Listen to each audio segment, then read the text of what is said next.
Hello, welcome back to the channel. For those of you who are new to the space, I'm Christina and I'm a naturopath, herbalist, life coach, GAPS practitioner, carnivore and full-time traveler.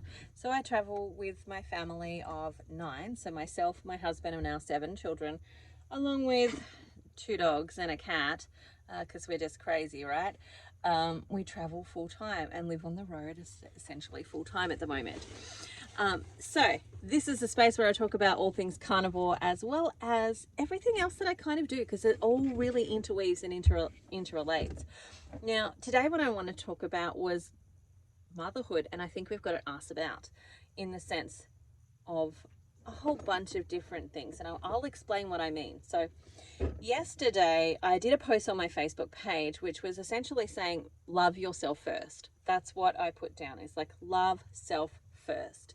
Now that was a meme, and it was a whole long post that went with it, but the first little 3 sentences that if you just looked at that would have said something along the lines of like Mother's Day is coming up and it's time to love yourself first, type of thing essentially. And so I had this lady write to me because she just saw the love yourself first, and it really triggered her.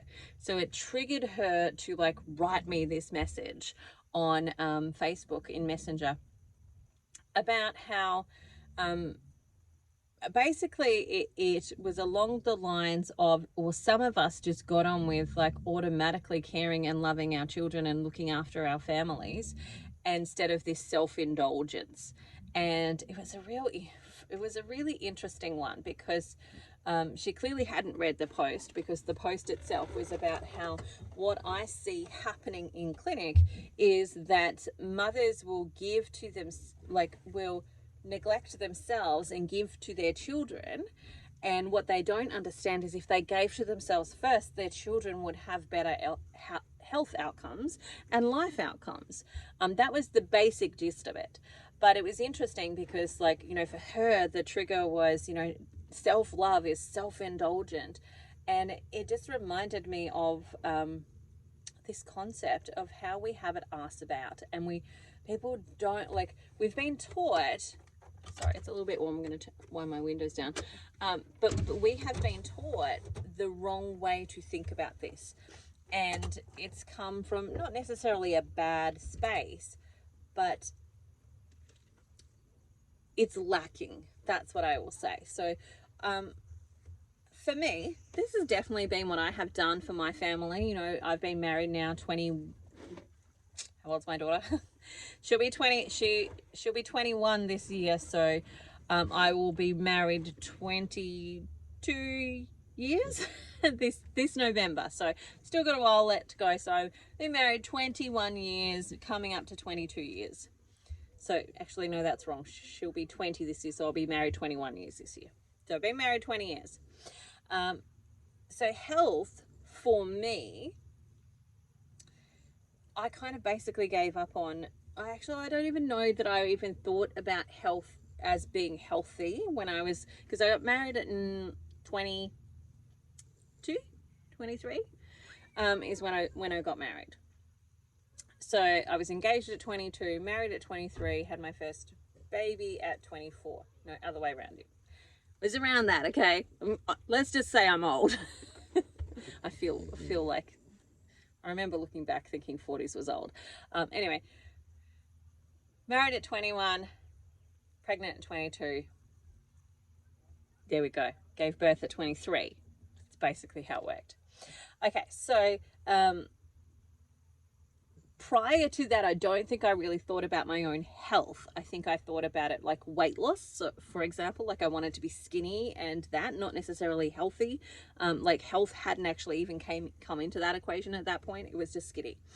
And so it wasn't until I fell pregnant with my daughter and I developed gestational diabetes that I even started to think about health really at that point in time.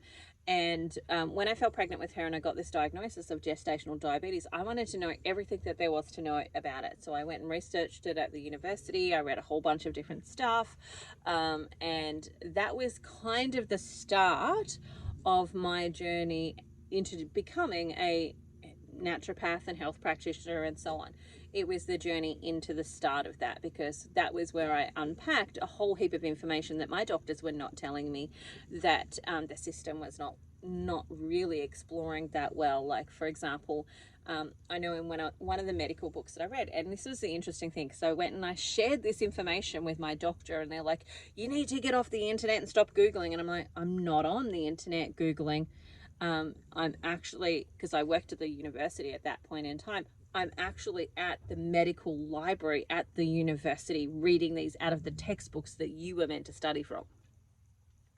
And one of the things that I was reading about was that in the late part of pregnancy, so from about 34 weeks on, if you are using insulin within that pregnancy, then that baby is at a higher risk of stillbirth in the last 6 weeks of pregnancy. Now, medically wise, they try and counteract that risk by monitoring the baby more frequently. So if you have gestational diabetes, they're going to monitor your baby more frequently towards those last 6 weeks of pregnancy.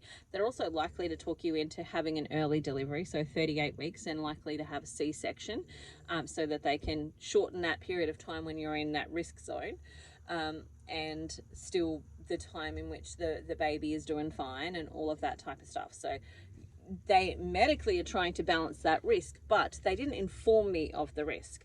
And I thought, as a pregnant mom, that I should have been informed of that, like, because they were just wanting to put me on insulin, and everything that I was reading was telling me that carbohydrates were a problem, that there was more carbohydrates than my body could actually balance in my diet. And so therefore that's what the insulin was for, was to balance the carbohydrates that I was taking in. And my brain just went, well, why wouldn't I just reduce the carbohydrates that I'm taking in instead of injecting myself with this stuff that's going to put my baby at a high risk of stillbirth? And that was my thinking at the time. And everything that they were teaching me was not in alignment with that. So the diabetes educator was not teaching me that. The diabetes educator was teaching me, this is how many pieces of bread you can have, this is how many Cokes you can drink, this is how much cereal you need to have, etc., etc. And it was all baloney, like it was mostly lies. But it was based on this idea of, like, if we give them a certain amount of carbohydrates, tell them that they have to have a certain amount of carbohydrates, then they're less likely to be non-compliant. And really, from my perspective, the truth is that you give women information, then they can make choices, proactive choices, based on that information. And so I wanted that information. I was a proactive person. I wanted to do the things that I could do in order to actually benefit that scenario.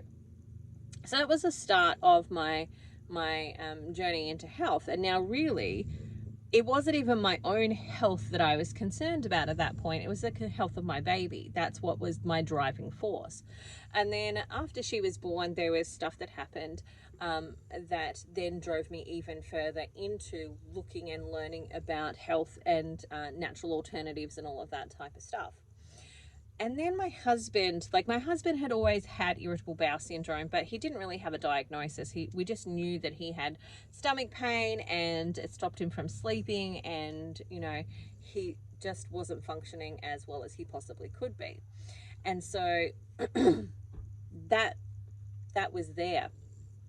So during that time of, like, growing babies, we were consistently going to doctors to try and figure out what's going on here, because this is actually interfering with his life. It's interfering with how he can think, it's interfering with how he sleeps, all of that type of stuff. So we kept going back to doctors, and eventually somewhere along the line somebody diagnosed him with irritable bowel syndrome, but nobody could help him. Nobody had any solutions or any help for him.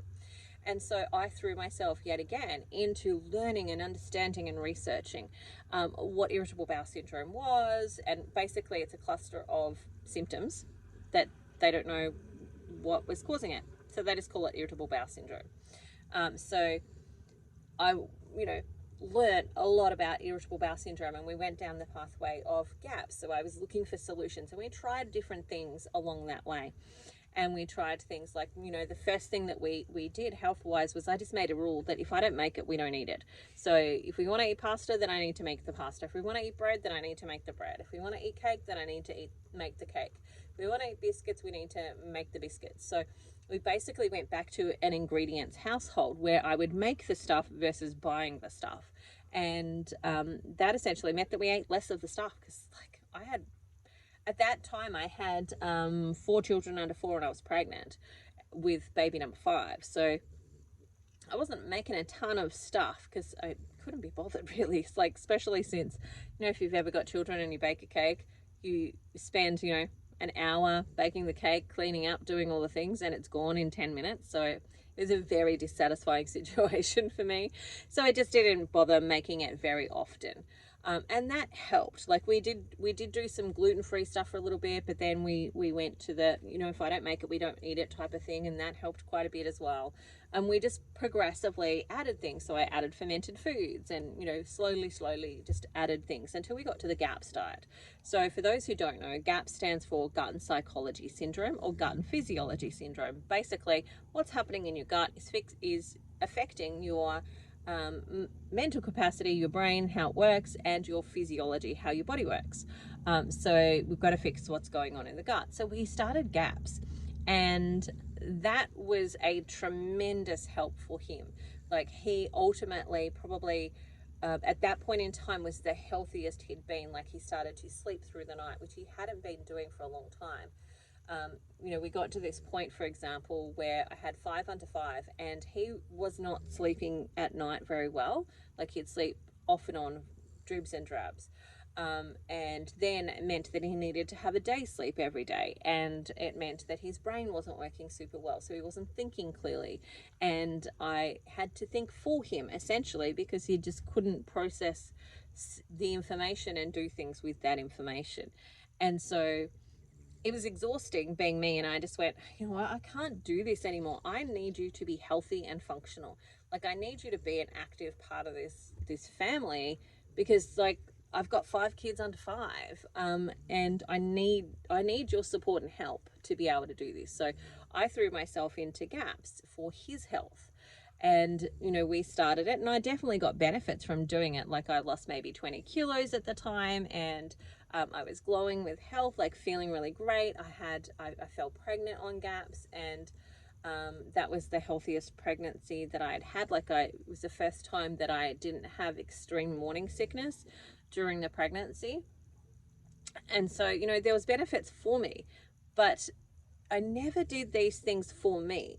I did these things for other people. So I did it for my children, I did it for my husband, but I didn't do it with me in mind, and never was that the driving force, was me in mind. And this was the thought process as well behind my post yesterday, which essentially is, and it's what I see mothers do all of the time, is like me, they go to this place of our job and our role as mothers is to sacrifice ourselves for our children and for our families. Like, we sacrifice ourselves for them. We go without so they may have.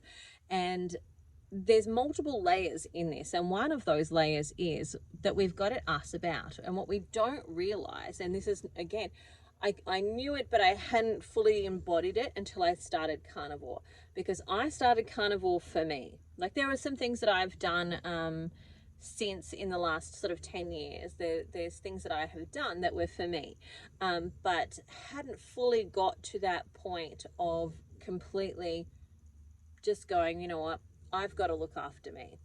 And so that's what I did at that point when I started carnivore, was that I realized that I'm not going to be here for them if I don't do this.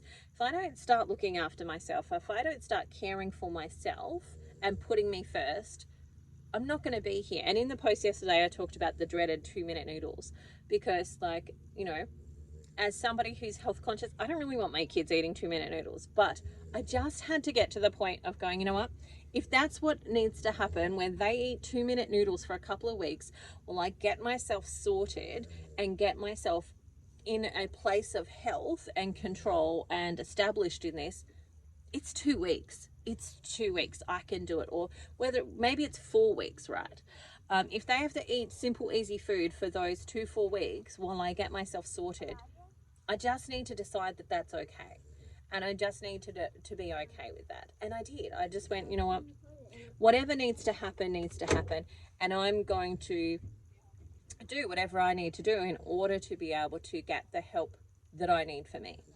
And I did that. That's what carnivore has been for me, and that's what the start of it was for me, at least, was me going, you know what, I'm going to buy you the cheap bread, the 2-minute noodles, the stuff that you guys, I know you'll eat and you'll be happy to eat because you don't eat them very often.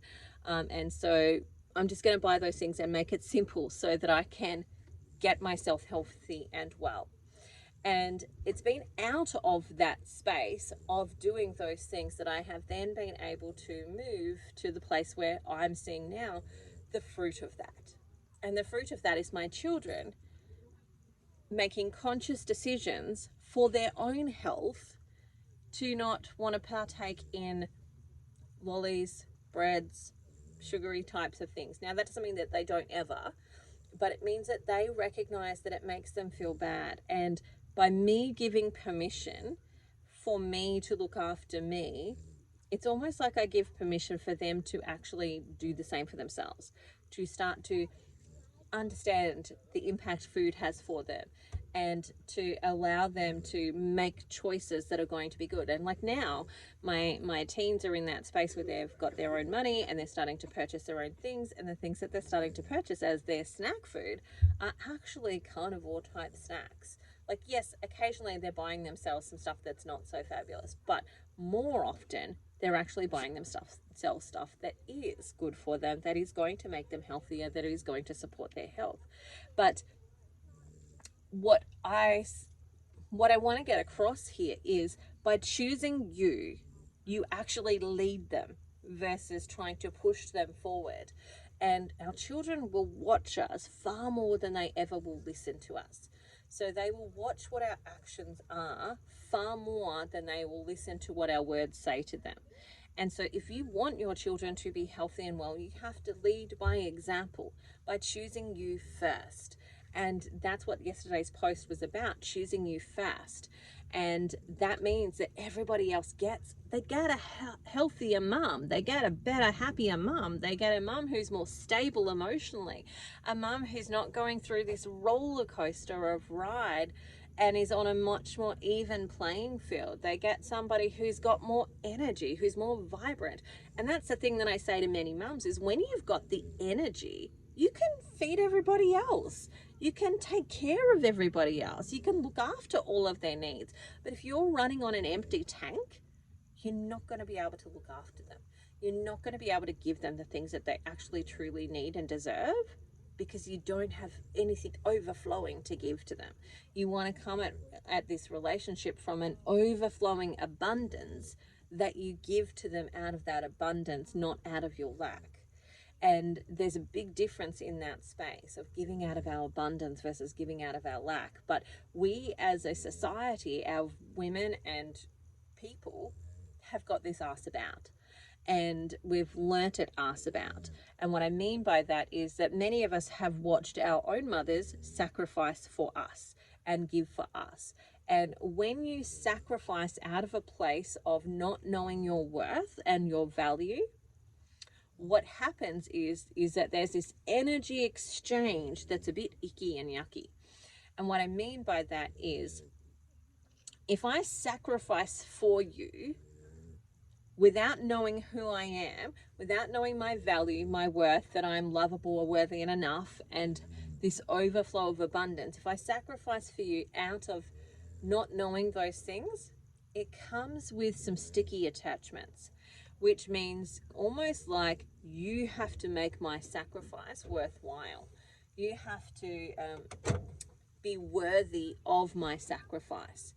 And so from that perspective, kids grow up with this knowledge and this thought of, sorry, my kids want to get into the car, so I'm opening the buttons for them. But there comes this place, and you might recognize it from your own experience. And it's not that your mother was consciously thinking any of these things. It's a subconscious energy exchange that takes place. And what it is you need to be worthy of my sacrifice. So I'm sacrificing for you, but now you need to be worthy of that sacrifice, and you need to be valuable of that. And so that then creates this feeling for children around being lovable, worthy, and enough, and they have to earn the feeling of being lovable, worthy, and enough. Today is a day where everyone wants everything, and they want it all now. So excuse the interruptions, but what I'm hoping you're gaining from this is thinking back to your own childhood. And again, like I said, it's not like your mother made this decision, like she consciously went, I'm sacrificing, so you need to make my sacrifice worthy.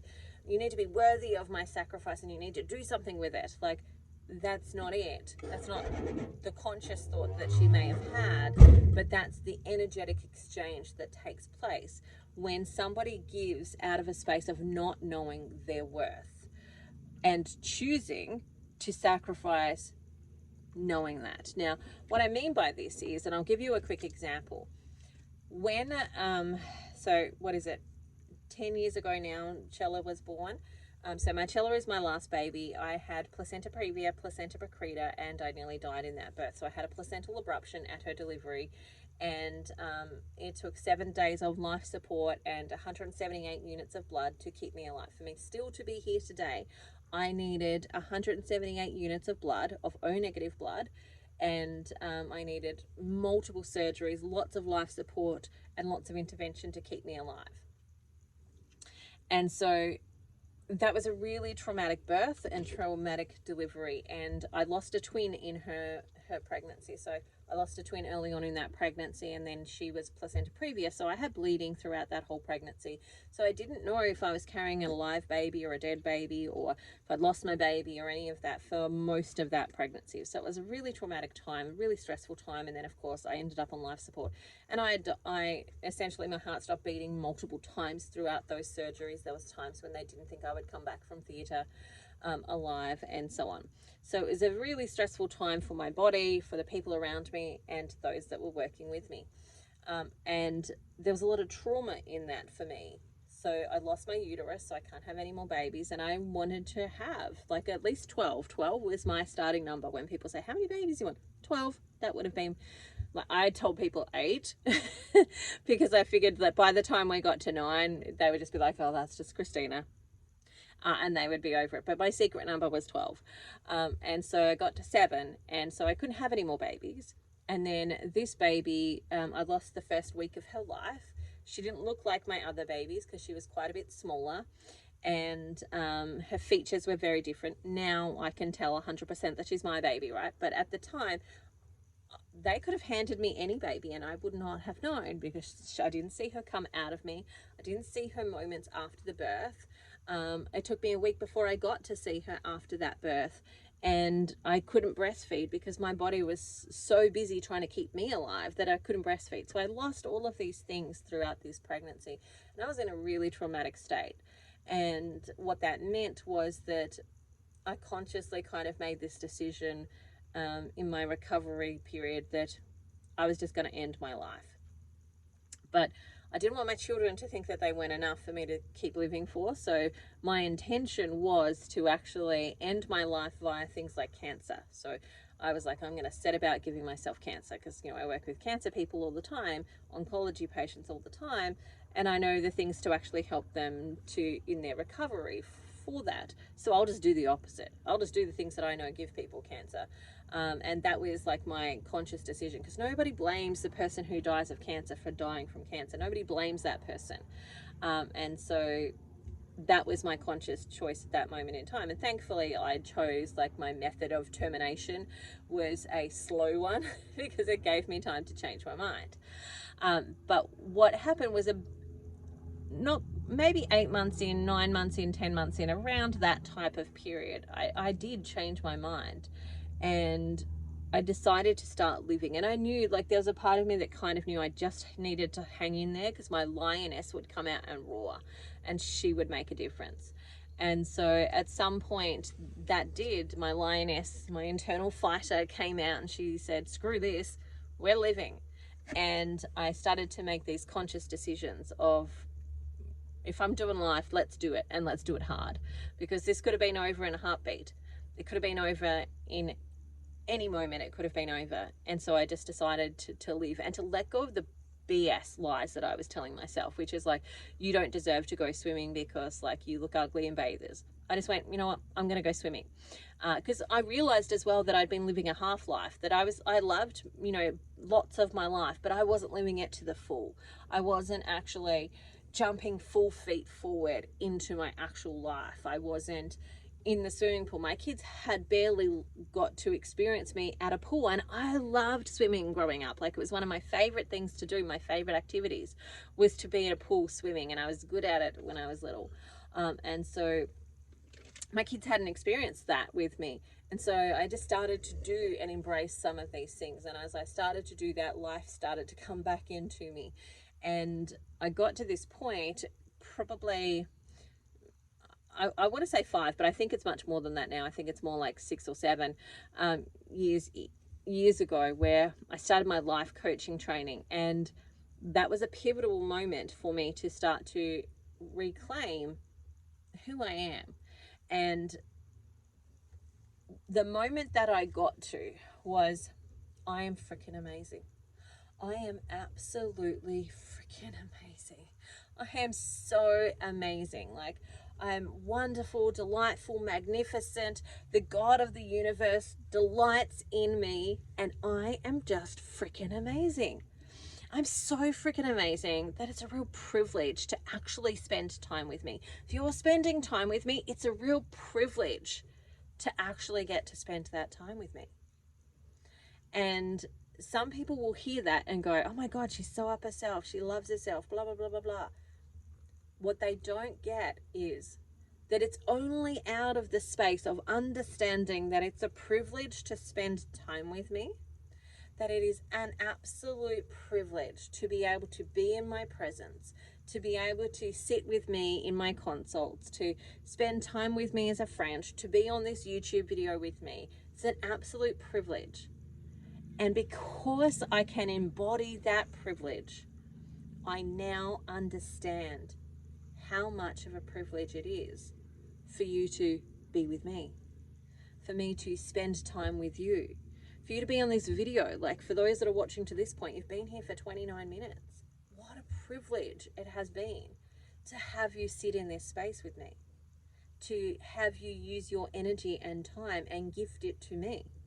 What an absolute privilege that is. And I don't get to that space of understanding what a privilege it is to be able to sit in my consults and have my clients share with me some of their deepest, darkest, scariest moments of their life, and allow me to turn the torch on, until I understand what a privilege it is to be with me. And that's the problem, is that we have learned that it's shameful to love yourself, that it is bad to think, you know, that you're worthy, lovable enough, that you're up yourself, like tall poppy syndrome, like that it's self-indulgent to think highly of yourself. Like, we've learnt that those things are bad, but because they've been taught to us from a non-functional perspective, like because they've been taught to us from an arrogant space versus a compassionate, loving space, that when I say things like love yourself first, it triggers people, because it bumps up against all of the stuff that they've been taught, all of the things that they have done in their life, which is to sacrifice without understanding their sacrifice. Because when you come from that space of I love myself so much that I understand my worth and my value, and yet I choose to sacrifice so that somebody else can have without strings attached, that's vastly different to I sacrifice because that's the right thing for mothers to do. A good mother sacrifices for her children and, you know, goes without so they can have. Like, there's really different energy there. Really different energy there, and the strings aren't attached. So when you sacrifice out of a place of knowing your worth and your value, and you can do it with no strings attached, what you do is actually gift the other person the value that they are, which is they are wonderful, lovable, and enough, and they don't need to do anything to earn their lovable, worthy, and enoughness. That's just theirs. They just possess it without complication and without strings attached. And unfortunately, most of us have not been taught that. Most of us have not experienced that because we've been taught at us about, well, we've been taught that we surrender, and then there's these icky feelings that come with it. Like, now I have to be worthy of the surrender that my mother gave up, versus out of her abundance she chose to surrender and or sacrifice for me so that I might have something that she might have wanted but decided she wanted me to have it more. Out of that place I can grow and I can move versus this ickiness that's there. So it's just another thought I want you to play with as we're starting to move through our healing journey, because that's what I talk about with my clients in the coaching group. So my Carnivore coaching support group, essentially, this is the stuff that we talk about. We talk about the practical things that we need to do, like what foods we need to eat, when and how, and what modifications we need to change and tweak for ourselves. But the bigger, deeper part of it for me is actually teaching this interpersonal work of, when you decide you are worthy, lovable, and enough, you actually treat yourself like somebody who's worthy, lovable, and enough. And somebody who's worthy, lovable, and enough doesn't treat themselves like garbage, doesn't feed themselves garbage, doesn't do those things. They do things that are really good for them because they know they're worthy, lovable, and enough, not I'm doing the things. So here's another little quick example, and I know this is going a little bit longer than I wanted it to, but another example of this is exercising. So what I see a lot of people do is let's say they want to eat the Snickers bar, right? So they'll work out how much exercise they need to do to work off the Snickers bar. And what that means is that basically they're using exercise as a torture method or a punishment method for the Snickers bar that they ate. And instead of exercise being something that I do because it makes my body strong and it helps me build muscle and it keeps me robust, and I want to be strong, robust, and healthy, exercise is something that I do because I can't contain self-control. Like, that's the message that we give ourselves when we do these types of things. And the action is the same, the exercise, right? Whatever that exercise is, the action is the same. The energy by which we do the action is very different, and it gives us very different neurological messages. So that is something to think about as well. I hope that I trust that I've given you some thoughts or some things to think about when it comes to our healing journey, because this isn't just about, for me, getting your body working. That's part of it, right? That's part of it. But the bigger part of it for me is that you come out the other end a more whole person, knowing how lovable, worthy, and enough you are. Like, that's my ultimate goal, is that all of this works together to align that, so that you can give from a place of love by first loving yourself. And I'll leave you with this last thought, which is, the Bible tells us, love your neighbor as you love yourself. And if most of us loved our neighbors as we love ourselves, our neighbors would have AVOs out against us because we're not very loving to ourselves. There is a presupposition within that statement. Love your neighbor as you love yourself presupposes that you love yourself, but majority of people don't. And they might say that we all innately do. Their actions speak otherwise.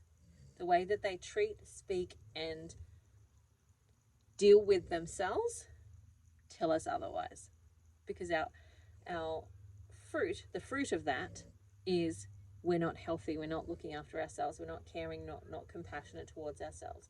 That is the fruit of the tree that we have. If we want different fruit, we have to replant the tree, and that is by first deciding we're lovable, worthy, and enough, giving that to ourselves, and moving out of that space. All right, that's it for me today. I hope you have the most amazing day. I would love to see you over in my Carnivore support group. But if you're not there, keep joining on over here. Remember, like and subscribe, and I'll talk to you again soon. See you later.